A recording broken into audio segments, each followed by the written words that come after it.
interview. Okay, And honey. I'll do a very short intro that you gave me. Yes. So any second, I'll be right back to you. Okay. My bathroom just flooded a couple of minutes ago. Oh, no. You Well, know, I'm your therapist now. How does that make you feel? I feel very, very comfortable with you. Hey, Facebook land. Today we have a veteran of comedy, 26 years, last count I saw. She's also a SAG-AFTRA actress. Carol Metcalf Roth is a stand-up for 26 years, a professor, a MFLC, MFT, and documentarian, and SAG-AFTRA actress. And needless to say, not least or last, well, it is last, but not the least, Right. She is a proud Air Force brat. Yes, I am. Hi, Carol Metcalf. Thank you for coming on over to Comic Spot today. How are you? I'm good. I'm busier than ever. I've been looking forward all week to being on with you. Me too. And I want to just thank you for having the brightest smile. Aww. And your beautiful face cheers me up. Okay. Thank you, Carol. It really does. And to know what a good person you are too. Thank you. And again, I'm going to salute you right away because you're a vet. Thank you. And you work with the veterans, and you're a military brat. So you grew up military. You're more of a veteran than I am. That's right. I beat you. I'm sorry. I couldn't wait to say that. You grew up around military people, and you're an actress and a documentarian and a comedian. I can see where the comedy would be necessary. Yes. Well, I was always the newest kid in class. Walked in. And I'll give you an example. I was 5'8" and weighed 105 pounds when I was 13. Whoa. And so everybody said, hey, blow a flagpole. Is it raining up there? You know, your head's in the clouds. I was always being poked on, so I learned how to poke back in a nice way, if you know what I mean. I do. So you were tall and slender. Were you walking to all the bases? Well, they had base schools. So what we would do is when my dad would be deployed to different base schools, I was always a new kid in class. Nice. And I thought every time they moved, you had to walk. I had to walk. Yeah, I had to walk there. See, that's hilarious. That's right. Well, that would have been quite a walk from Newfoundland, Canada, all the way down to Wadena, Minnesota, and then there to San Antonio. But it made me a good actress because I had to, you know, adapt all of the different accents. You know, like when I was Canadian, you know, how are you doing today? Oh, no, I'm sorry. I didn't really mean that. And then Texas, hey, how you doing? You look great. How are you? Bless your heart. Bless your little heart. How many brothers and sisters did you have? I have 2 sisters, and I'm the oldest. And my mother was from the South, so we had to have the 3 names. You know, I'm Carol Ann Metcalf, Cindy Sue, and Sandra Kay.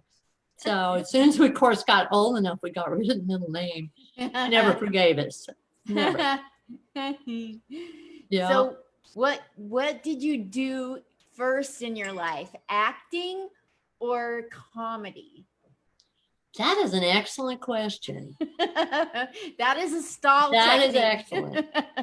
Acting first. In fact, I'll tell you, the first time I ever did stand up, I was in a professional cast of A Funny Thing Happened the Way of the Forum in San Antonio, Texas, at the Fiesta Dinner Theater. And so I got my equity card. I was really excited, but I would make all the cast laugh. Wow. And Mel Brooks' best friend was in the cast, and he kept telling me, I can't use the word he used, but it starts with an F, funny. You need to get up there and talk. So we all went down San Antonio Riverwalk and they had a contest. So I entered it and I won. But what I was doing then is not, stand up like we do now, where you write your material. I just did impressions. So I got up and said, "Oh, please, will you please stop?" So I did Joan Rivers. I sang a Cher, which I used to do a lot. I even had the wig. So I just did impressions. Wow. And, I did 2 years at the Groundlings. So that's what, you did characters. So I'm a little bit different. When I do stand up, I act it out. I talk about my dad. I am my dad. Okay. What? I talk about my Texas granny with no teeth. And I tell the same joke. Well, she'd tell me every night, she said, "You know what, little darling? You know how you know when you're old? When you and your teeth no longer sleep together." She put them on the side of her bedstand. So, yeah, my life has been very comedic from the get-go. And I've always been predisposed to look at everything in an ironic way. I get it. You get it, baby. You know what I'm saying? Yes. And work with the military, you got to be that way. You do, or you're gonna go nuts. Yes, that's right. That's What's some of the funniest things you saw happen around the military without giving names of bases and commanding officers? Oh gosh. I'll just say that this was very north. Okay. A lot of heavy winters, etc. And the funniest thing I ever saw was on this base somewhere in Canada, and the commanding general came out, and it was 4th of July, ironically. And he came out, true story, with his U.S. military uniform on, and they were playing the national anthem. And then afterwards, he stripped off his shirt, and he had a big banner like Miss USA, and it said "Happy 4th of July."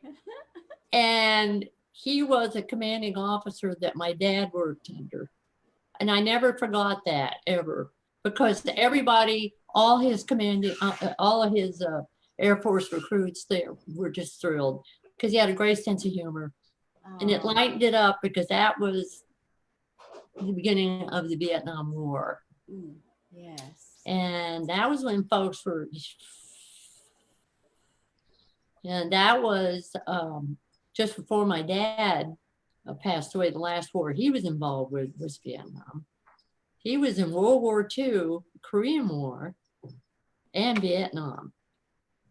Do you have medals and things around your house? I do, and I also, my dad had 2 patents, and he helped break the sound barrier with Chuck Yeager. A fact. Wow. And he's also brilliant. Wow. He wrote a letter to the editor when he was stationed out in California, and he was up in a jet, and he was noting how the atmosphere was getting more and more, clogged and abridged by the carbon dioxide that was going up into the atmosphere. So he wrote a letter to the editor in 1960 warning about how we were changing our atmosphere, thus climate change. That was my dad. And he didn't even have a college education. You're giving me body chills. What a great dad to have. I know. And he encouraged us to be intelligent, to read all the time, and most importantly, to don't let little things get us down. Keep going forward. And a lot of my veterans who I dearly love, they do that. Yep. And I'll tell you an example of one. I hope I'm just taking over and just chatting, but please do. The door, Linda. Oh, please. You're the one with so much history and experience in so many areas. I'm delighted to get you to talk. Yeah.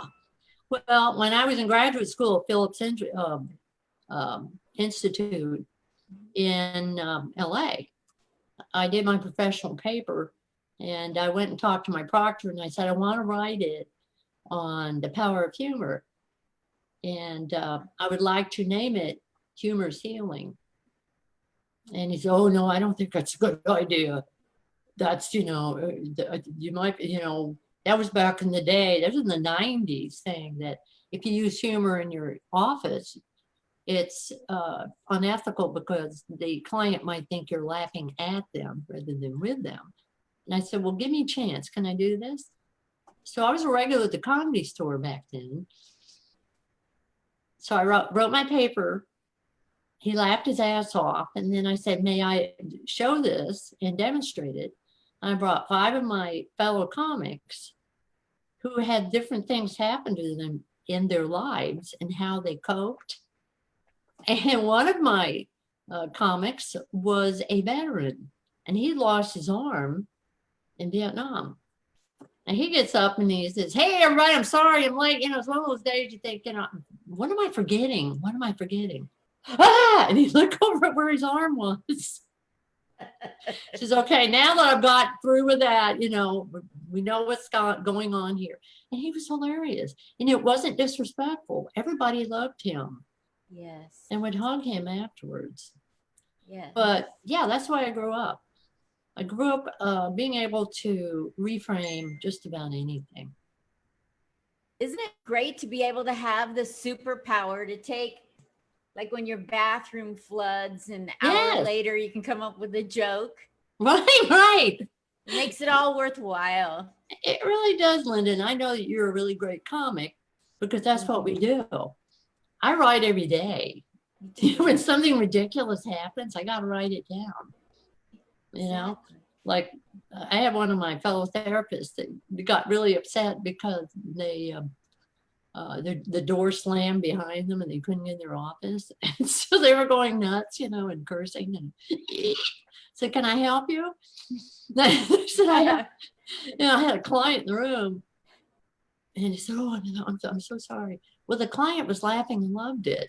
Because she said, you're really human beings. That's what I would have done too. So that's another example of it. Exactly. Yeah. What are some great stories you have from being around comedy for this many years in the clubs? Oh, yeah. Oh, this is great. Thank you. I was hoping that you would ask me this. Oh, good. When I first came out to California, it was in 1986. No, 89, I'm sorry. And so I was so arrogant because I had been getting paid to do gigs in Texas that I just walk in the Comedy Store. No problem. I brought my resume with a headshot. The guy at the front, we were going into the main room. I thought, well, my name is Carol Metcalf, and here's my resume. And he said, go to the back of the line. You get 3 minutes. So 3 minutes. So I go up and I said, well, I'm disappointed. I usually do 20 to 30. And they said, well, you have to sign up if you want to audition in front of our owner, Mitzi Shore. So I signed up real confident, 2 weeks I got to audition for her. And so I was doing some jokes that I had written. And so afterwards she's sitting with a cocktail and she says, Carol, come here. Be yourself and do what you know. That stunk. No, you don't. Sorry. Come back. She said in 2 weeks, and I want to see you do Texas. Because I still had an accent and everything, and I was trying to ignore that and do political jokes and be more, edgy.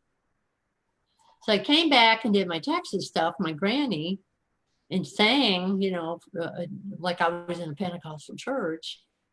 And she's sitting there and she says, you're on. I like it. You were yourself. And that was so sweet of her. And I never forgot that. And also some other funny things is that my second time to go up in Texas, I ended up doing a bar that was also a bowling alley. So I'm up and how you do your first joke and all of a sudden I said, Bubba, your pepperoni pizza is ready. Bubba, pepperoni pizza is ready. So Then I had 5 minutes because I was trying out, as you know, and I said, next.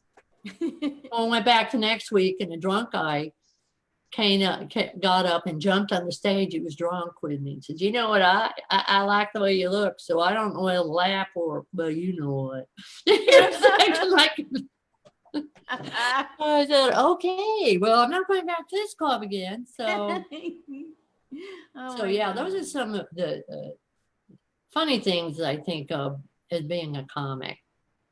What made you go up on stage to do comedy?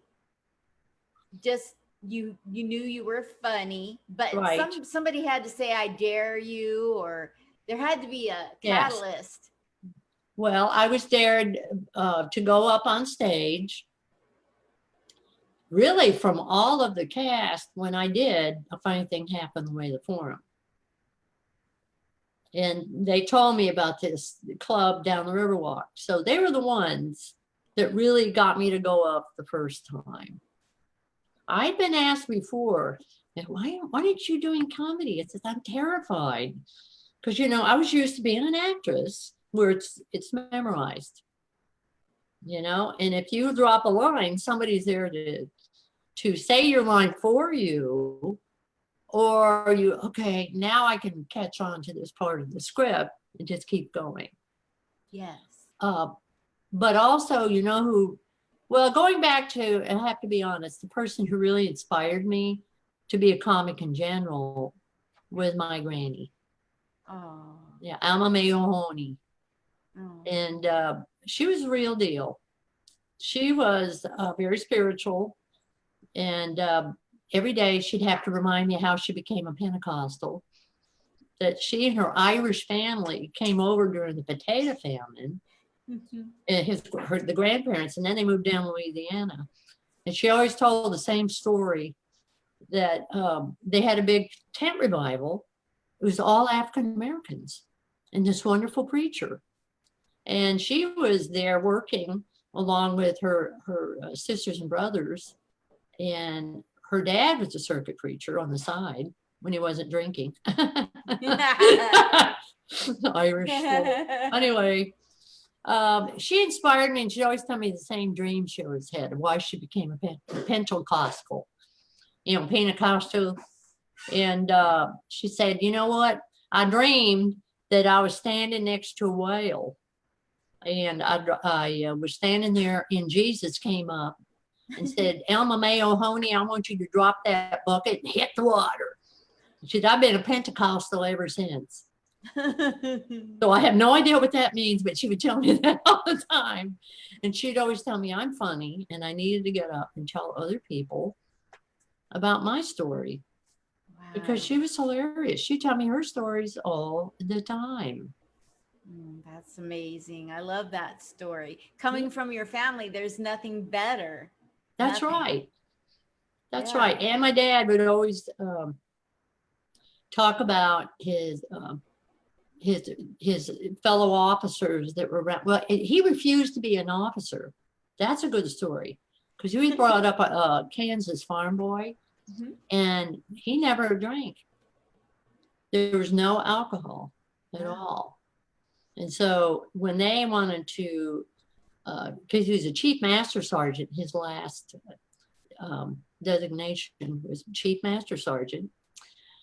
And they said, we would like to send you to officer training school, because that's how good he was, because he was working, Strategic Air Command, etc.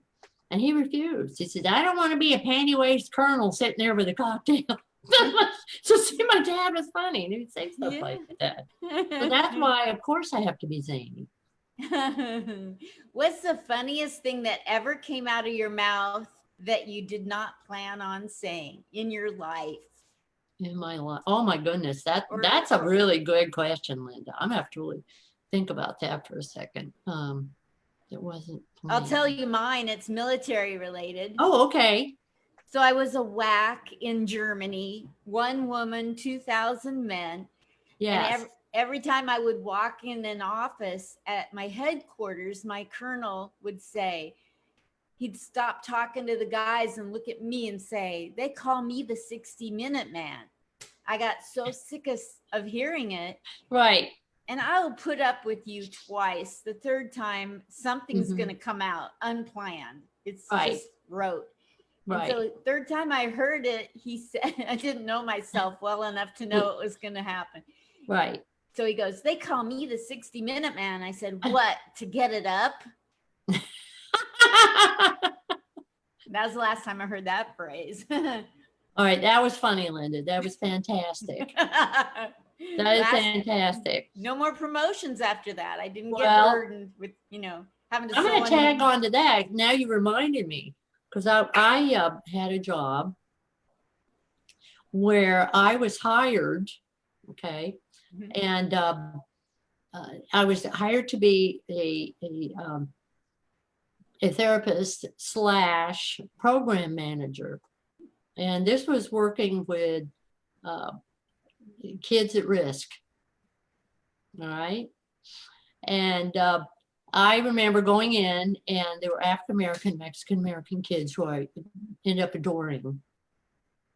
And I walked in, and we had our first meeting of group therapy. And the woman who was in charge and leaving, she was saying, I'm warning you, they won't like you. Okay, just get ready for it. All right. She says, I'm leaving after 6 months. So I walked in. And so I was, talking to them. Hi, my name is Carol Metcalf, and I'm a licensed therapist. I'm here to help you today. And we're going to talk about potentials that you have. And so one of the African American guys, he jumped up and he threw his chair at me and says, damn, you're a dumb blonde. You don't know what the hell you're talking about. And he said, I'm going to teach you stuff. And I said, and I'm going to teach you how to wear a belt. Your pants just fell down, and I can see it. And I can see your crack in the back. Every guy in the play, damn, they were on my side after that. And I said afterwards, after I said that, and I just stared at him and smiled. And then he smiled and he left the room. He came and knocked on my office door a week later, and he said, okay, I'm ready. And I gave him some really good therapy. And this is a kid that was getting ready to turn 18, go to prison. That's a real story. And so I took a chance of losing him, because I jumped on that opportunity and said something humorous, and the other guys loved it. So it wasn't offensive to them, and to him, it opened the door that I was a real deal. That gives me chills. Well, you know what? He was a really wonderful young man. He really was. And guess what?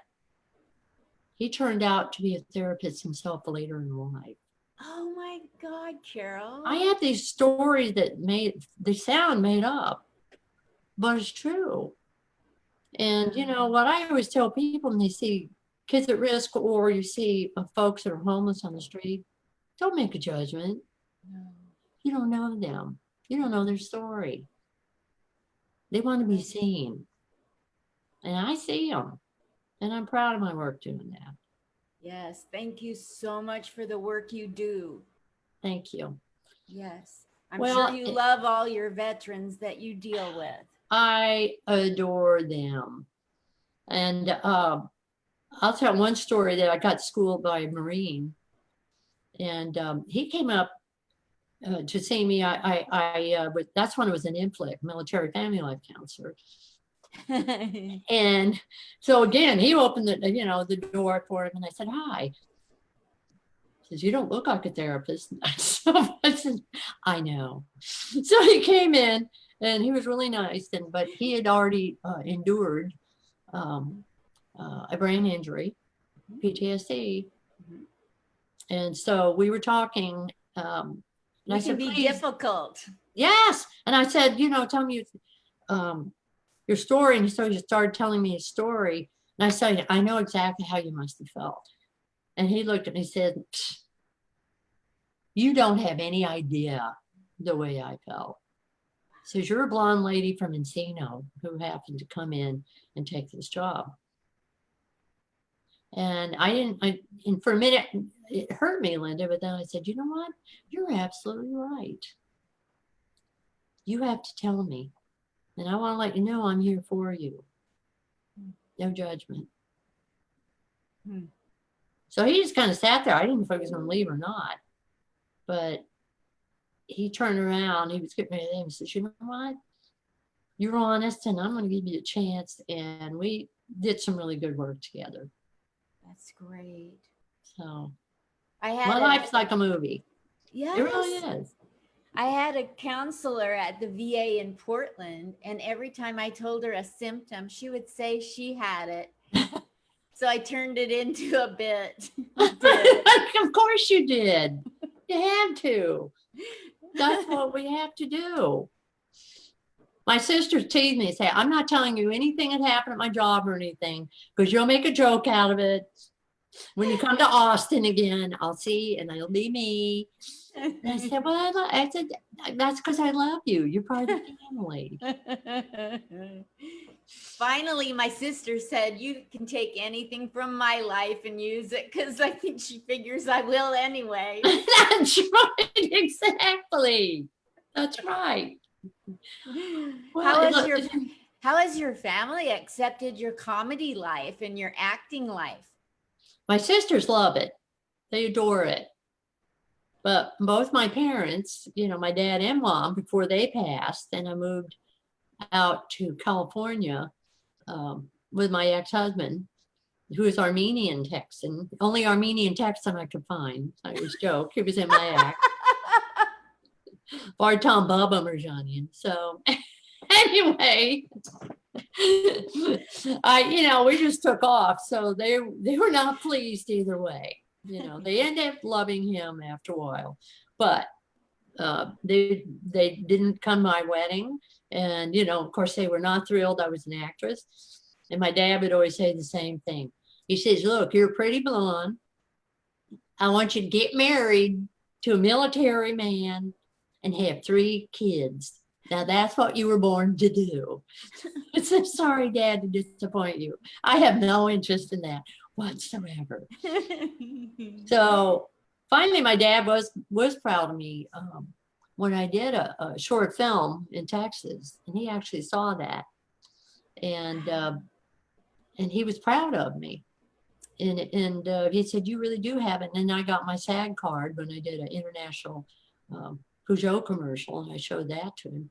She said, well, okay, you get a paycheck, it's okay. So he just was trying to, I think, look after me, of not, because you know what it's like, an actor's life.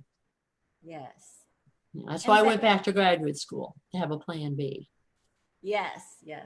And plan B had nothing to do with abortions. Right. All you young people. Different plan B. Different plan B. That's right. Yeah. So I've always just tried to be there for people and help them to get to a place where they can see the humor in it. Because that stops that cortisol from coming to the frontal lobe of fight or flight. And that helps the endorphins come up again, and your serotonin, which keeps us stable, our mood stable. And they've done test after test research where they'll bring folks into a room and they have a problem with, say, the person that's in the room, i.e. a parent, i.e. a boss, and they try to get them to look at the ironic, and they've done tests. And if you can do that, then you can really start to chat and talk.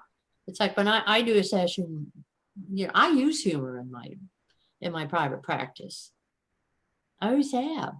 And that's why they always ask for me through their, comp psych or whatever.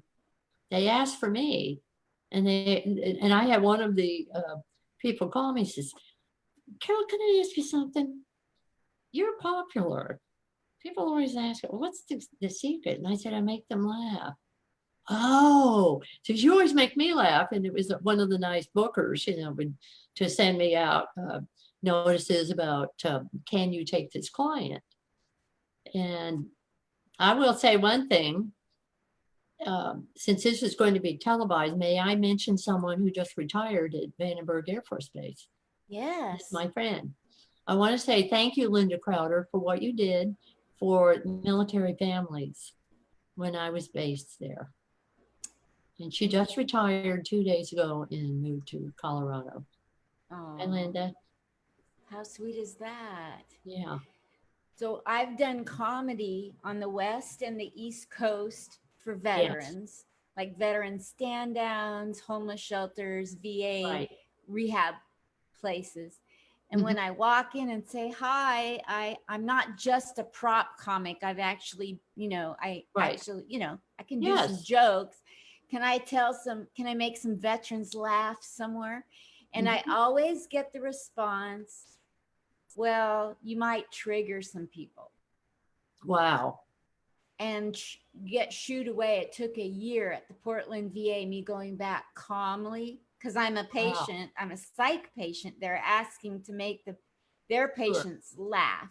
So I have to show that I'm stable when I'm getting triggered because they won't let me make them laugh. Right. It's a circular causality. That's right. And it took a year for them to see that I'm not going to go bonkers. I'm just going to keep coming back like Columbo with one more question. Columbo. Finally, they let me go and make some people laugh up in Vancouver, but not at the main place because there's just too many people there. It would just not be good to do comedy where there's a lot of people. Right. Right. But I would make all the veterans laugh every time wherever I was at, East or West Coast. Bravo. Thank you. And then after I'd say, now this stuff wasn't funny when it happened. It's thanks to Shakespeare, tragedy.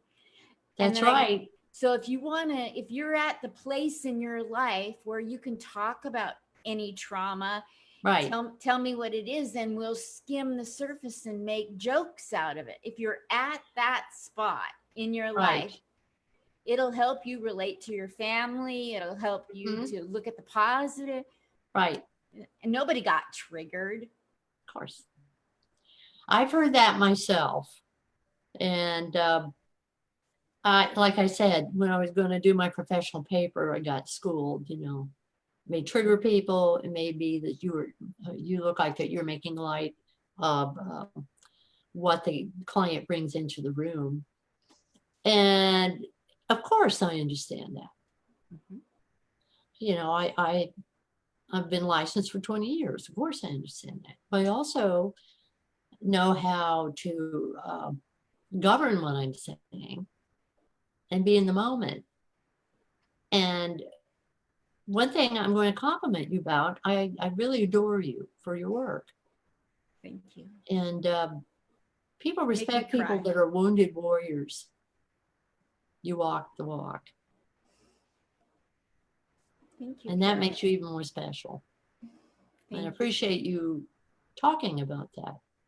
And, being a person who has heard so many stories, and I'm sure you have too, from veterans, that I govern myself when I'm in the room with them to make sure that I don't trigger. Exactly. You see what I mean? So when people say that, you have to be, mindful of it. Look, I am, and so are you. We know what is appropriate and what isn't. Yes. Because we walk the walk. Yes. It's not like we're going to come in and do a Don Rickles impression. That's right. Exactly. Speaking of Don. One of my things that I would like to say when the VA says you might trigger a veteran, I want to turn around and look them dead in the eye with a straight face, which I can't do it yet, but I like to look it back dead in the eye and go, you might want to rethink the word trigger. If you're so worried that we're going to trigger a veteran, why are we using the word trigger? That you said it, I didn't. You might trigger someone with the word trigger. With the word, yeah, absolutely. That's a very, I think, cogent thought you just put out there. Yeah. In the same breath that you're telling me I might trigger somebody. What I know, really. Don't use the word. Hello. Trigger. You just triggered me. That's right. Well, on that note, that's funny you'd say that because I was seeing a veteran, and you know, he knew that I was a comic as well as being a therapist embedded at Vandenberg, but I can't say anything else. So I said, he said, well, you know, like, can I just ask you this, Miss Metcalf Roth, one thing? When you first went up in front of an audience, I mean, a paid gig, what happened? And I said, well, I don't know if I should do the verb. I said, well, I bombed, which I did the second time I went up. They said, then he teased me and he said, you shouldn't use the word bomb for me. I've been there. But he laughed. It's funny. Get it? Bombed and bombed. So yes, this is exactly what you're talking about. that's exactly what I'm talking about. Yeah. Yeah. So And they know we didn't mean it that way. of course, Yeah. they've walked the walk. So go ahead. No, you go ahead. Okay. Well, I think sometimes that people will school us that haven't walked the walk. Okay. And they're more like, I'm going through my notes here, and you know, I got my PhD, etc. But have you experienced it? Yes. It's different. Very. It really is. And I'll go back to working with kids at risk. The most wonderful therapists and teachers were kids at risk. Wow. And somebody looked at them and said, I want to help you. I believe in you. Wow. That's it. Just takes one. Wow. You know who I respect highly?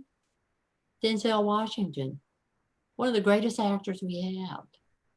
And he always talks about Boys and Girls Club, you know, where he went in and encouraged him in his pursuits, his creative pursuits. And I'm on also tag on him. Hope he watches this. Say thank you, sir, for financing the housing that they have at Fort Sam Houston, Texas. What? Where families would come and stay now when one of their loved ones has been injured in a war and are staying there at Fort Sam Houston. I have written a script called The Beach Pavilion in honor of the Beach Pavilion. And that's where they would send all of the wounded, wow. all through Vietnam, Iraq, Afghanistan. And my sisters still live in Texas. And wow. So I want to go back there and film when this pandemic, because I wrote a story about a time of my life when I was 15. And I spent almost 3 weeks going to visit my dad, who almost lost his hand. And the stories of all the young people that were there, young male soldiers that were playing their transistor radios on beds in the hallways because they didn't have enough room.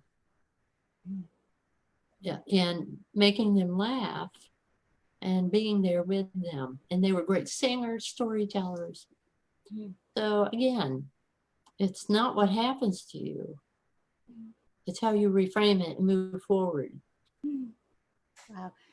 What's the most memorable veteran you've met in your life? Oh man, who is? Oh, who is? Yeah, who's the most memorable veteran?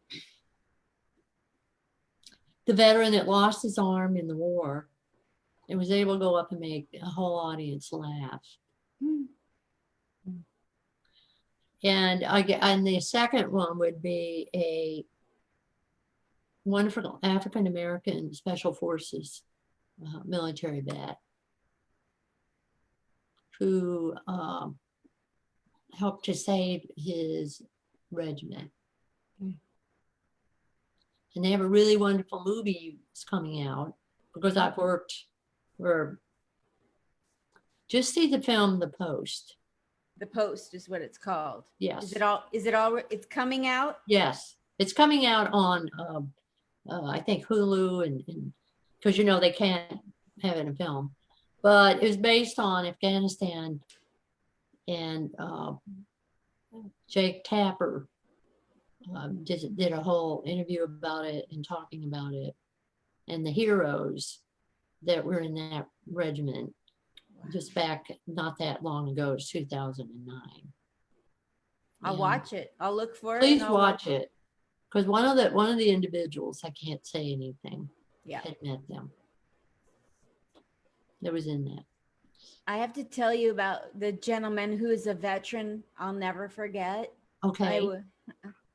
I was getting just a refill in the middle of the night because I was in pain at the VA outpatient clinic.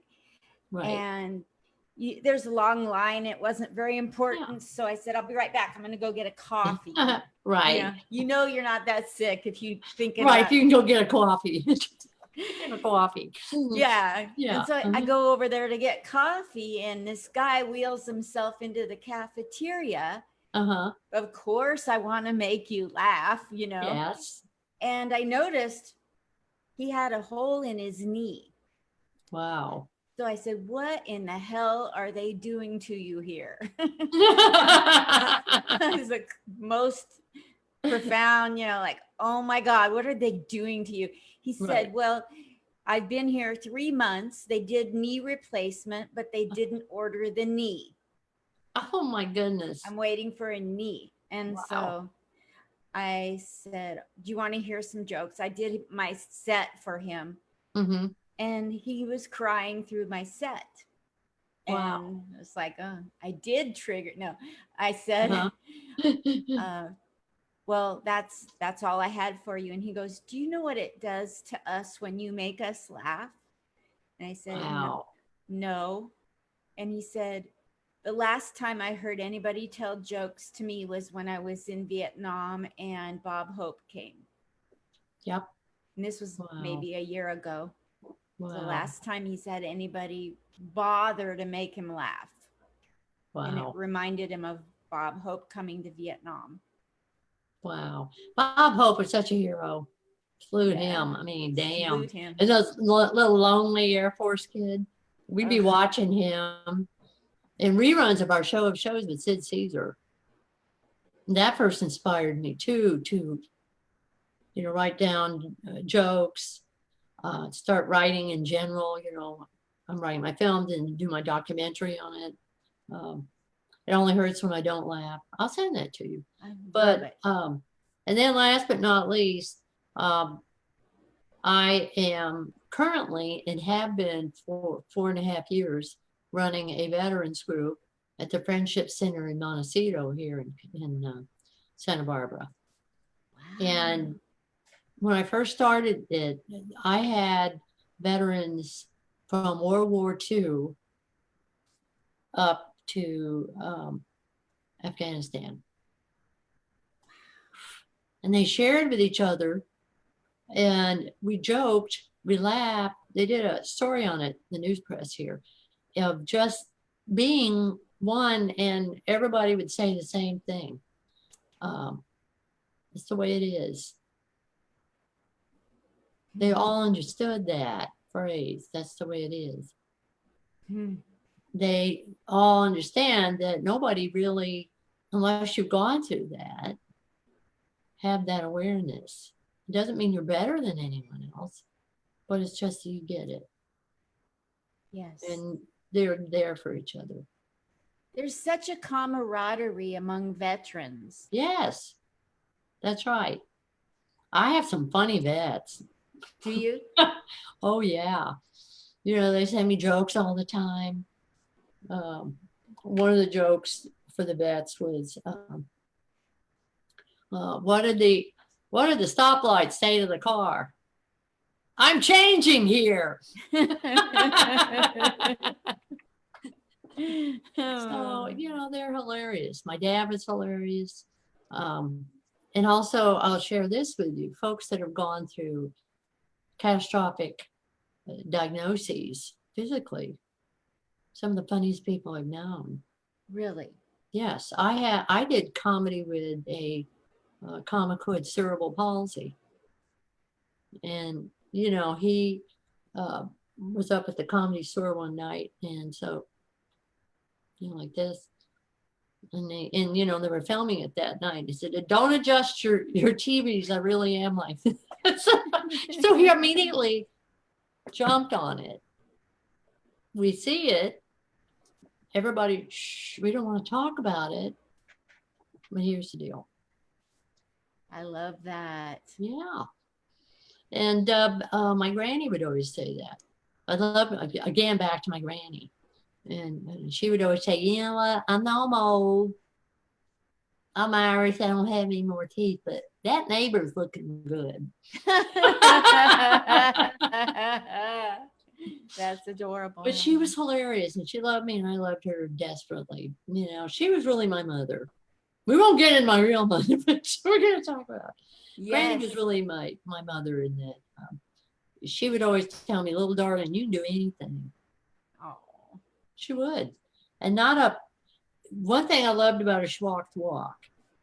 Okay. She did not judge. Oh. She was a real Christian. Yeah, she was a Pentecostal, but she was a real Christian. And guess what she would do every day? She would go next door in San Antonio, Texas, and they had a beautiful Mexican-American family living there that they picked produce. And they were friends with my granny, and she'd take them food and they'd bring her food, delicious tacos.